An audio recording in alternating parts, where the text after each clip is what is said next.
வருது. Already invest பண்ண persons இருக்காங்க இல்லையா? மார்க்கெட் இப்படி டவுன் ஆகிக்கிட்டே இருக்குது அப்படிங்கிறப்போ, இன்னும் கொஞ்சம் வெயிட் பண்ணுவோம் அப்படிங்கிறப்ப இன்னும் லாஸ் அதிகமாகிட்டே இருக்குது. இந்த டைமில் என்ன பண்ணலாம் அப்படிங்கிற ஒரு எதிர்பார்ப்பில் இருக்காங்க இல்லையா? அவங்களுக்கு உங்களோட ஆன்சர் என்னவாக இருக்கும்? என்னுடைய கருத்து என்ன, நான் இப்போ ஏற்கனவே சொன்ன மாதிரி கோவிட்டுக்கு முன்னால் வந்து நிறைய அளவில் சரிந்த பங்கு சந்தை வீழ்வேன் என்ன நினைத்தாய் என்று வீறு கொண்டு எழுந்தது. கடந்த 1.5 வருஷமாக நல்லா இருந்தது. மார்க்கெட்டில் சரிவுங்கிறது நம்ம ஒரு பையிங் ஆப்பர்ச்சுனிட்டி எடுத்துக்கணும்.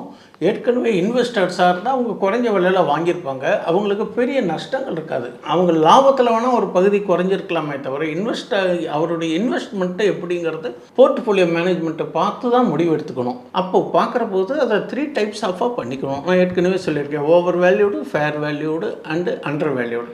அப்போ ஓவர் வேல்யூடு ஸ்டாக்கில் இருக்கிறத கொஞ்சம் அப்படியே கொடுத்துட்டு அண்டர் வேல்யூ போட்டு ரீபேலன்சிங் பண்ணிவிட்டு உங்கள் ஃபினான்ஷியல் அட்வைசரை கேட்டுட்டு அதுக்கு தகுந்த மாதிரி ஒரு ரீபேலன்சிங் பண்ணிக்கிறது எக்ஸிஸ்டிங் இன்வெஸ்டர்ஸ்க்கு ஒரு ஆரோக்கியமானதாக இருக்குங்கிறது என்னுடைய கருத்து.